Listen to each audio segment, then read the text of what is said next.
দিয়া জান্নাতে যাবে এই উম্মত। অন্য উম্মতের কথা জানি না আমি, এই উম্মত এক নেকি দিয়া জান্নাতে যাবে। নবী একটা আদর্শের কারণে জান্নাতে যাবে, সিরত মানি আদর্শ। আর এটা আমরা কদমে কদমে মহতাজ।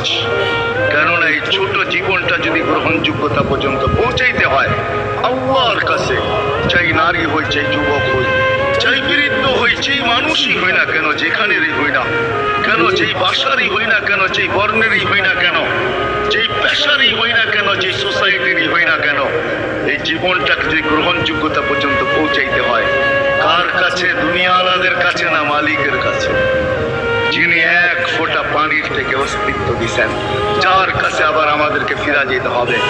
পালানের কোনো সুযোগ নাই। এই জন্যই কোরআন আমাদেরকে বোঝায় আইনাল মাফার।